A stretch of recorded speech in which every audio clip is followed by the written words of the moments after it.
السلام علیکم، کیا حال ہے سبھی سننے والوں کا؟ امید کرتے ہیں کہ آپ سب خیریت سے ہوں گے۔ اللہ پاک آپ سب کو اپنے حفظ و امان میں رکھے۔ ناظرین، آج جو وظیفہ میں آپ کے لیے لائی ہوں بہت ہی خاص وظیفہ ہے، جو کہ حضرت سلیمان علیہ السلام کے اسم اعظم کا وظیفہ ہے۔ یہ بے بسی اور پریشانی کا بھی وظیفہ ہے۔ یہ اسم اعظم وہ ہے جس کی برکت سے آپ علیہ السلام کو یمن کی سلطنت ملی اور یمن کی ملکہ آپ علیہ السلام کے نکاح میں آئی۔ اس وظیفے کے ساتھ آپ جو بھی اللہ سے مانگیں گے انشاءاللہ تعالیٰ عطا ہوگا۔ آپ کی ہر طرح کی پریشانی دور ہوگی، زندگی کے دکھ درد دور ہو جائیں گے اور جو بھی دعا اللہ تعالیٰ سے مانگیں قبول ہوگی۔ یہ وظیفہ ایسا ہے کہ جس کے بارے میں حدیث نبوی صلی اللہ علیہ وآلہ وسلم میں بھی ذکر موجود ہے، اور اس وظیفے کے بارے میں حضرت عثمان رضی اللہ تعالیٰ عنہ اور حضرت علی رضی اللہ تعالیٰ عنہ کا کیا فرمان ہے وہ بھی آپ کو بتائیں گے۔ اس وظیفے کو حضرت سلیمان علیہ السلام کا اسم اعظم کیوں کہا جاتا ہے اور سب آپ کو تفصیل سے بتائیں گے، لیکن یہ سب جاننے کے لیے آپ نے ویڈیو کو آخر تک لازمی دیکھنا ہے۔ ناظرین، ہماری ہمیشہ یہ کوشش ہوتی ہے کہ آپ کو ایسے وظائف بتائیں جو قرآن اور حدیث سے ثابت ہوں، ادھر ادھر کے وظائف نہ ہوں، اور آج کا وظیفہ بھی قرآنی وظیفہ ہے جس کا ذکر متعدد حدیث میں بھی ملتا ہے۔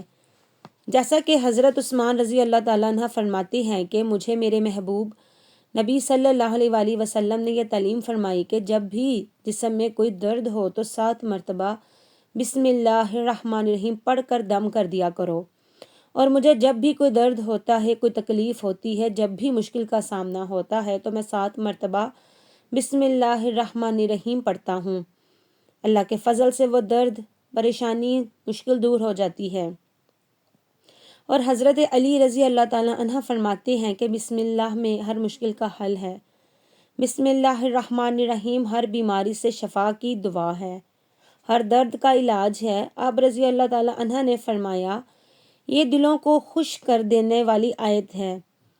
اس طرح حضور اقدس صلی اللہ علیہ وآلہ وسلم کا فرمان ہے کہ جو شخص مصیبت و بلا میں مبتلا ہو اور وہ بسم اللہ الرحمن الرحیم پڑھے، اس سے مصیبت اور بلا کو دور فرما دیں گے۔ ناظرین، ہمیں چاہیے کہ ہم بھی اپنی مصیبت اور پریشانی میں بسم اللہ الرحمن الرحیم کا ورد کریں۔ بڑے افسوس سے کہنا پڑتا ہے کہ ہم اپنی پریشانیوں کے حل کے لیے کیا کچھ نہیں کرتے، لیکن ان اعمال کو بھول جاتے ہیں جنہیں نبی کریم صلی اللہ علیہ وآلہ وسلم نے ہمیں بتایا ہے۔ کتنا آسان یہ عمل ہے، بسم اللہ الرحمن الرحیم پڑھ لیا جائے، 7 مرتبہ پڑھ لیا جائے، ہر دکھ درد پریشانی ختم ہو جاتی ہے۔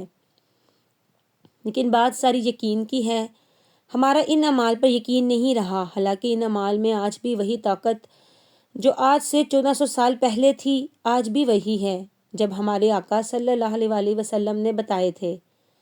ہمارا آج کا وظیفہ بھی بسم اللہ الرحمن الرحیم کا وظیفہ ہے کہ جب بھی کوئی مشکل ہو، پریشانی ہو، حاجت ہو تو بسم اللہ الرحمن الرحیم پڑھ کر اللہ تعالیٰ سے دعا مانگی جائے، قبول ہوتی ہے۔ اور یہ یاد رکھیں کہ یہ وہی اسم اعظم ہے جو حضرت سلیمان علیہ السلام کا اسم اعظم ہے، اور اکابرین نے اس اسم اعظم کو مختلف انداز میں آزمایا ہے اور اس سے بہت سے فیوز حاصل کیے ہیں۔ یاد رہے حضرت سلیمان علیہ السلام کو جو یمن کی سلطنت ملی اور ملکہ بلقیس سے آپ علیہ السلام کا نکاح ہوا، وہ اسی اسم اعظم کی وجہ سے ہوا۔ اور مفسرین نے یہ بات لکھی ہے کہ بسم اللہ الرحمن الرحیم ویسے باقاعدہ طور پر نازل نہیں ہوئی، لیکن پورے قرآن کریم میں یہ ایک مقام ایسا ہے کہ جہاں پر باقاعدہ طور پر بسم اللہ الرحمن الرحیم نازل ہوئی، جیسا کہ سورۃ النمل کی آیت میں ہے، بسم اللہ الرحمن الرحیم انہ من سلیمان و انہ بسم اللہ الرحمن الرحیم۔ یہ خط سلیمان علیہ السلام کی طرف سے اور اللہ پاک کی اسم مبارک سے آغاز کرتا ہوں جو نہایت مہربان اور رحم کرنے والا ہے۔ حضرت سلیمان علیہ السلام نے اپنے خط کا آغاز اللہ کے بابرکت نام سے کیا۔ یہ خط ملکہ بلقیس کے پاس پہنچا اور اسی اسم اعظم کی وجہ سے ملکہ بلقیس کو ایمان کی دولت نصیب ہوئی، اور اللہ تعالیٰ نے وہ ساری سلطنت حضرت سلیمان علیہ السلام کو عطا فرمائی جس پر ملکہ بلقیس کی حکمرانی تھی۔ یہی وجہ ہے کہ بسم اللہ الرحمن الرحیم کو حضرت سلیمان علیہ السلام کا اسم اعظم کہا جاتا ہے۔ یاد رہے کہ اس میں اعظم ایسے کلمات ہوتے ہیں کہ جن کے بعد اللہ تعالیٰ سے جو سوال کیا جاتا ہے وہ سوال پورا ہوتا ہے۔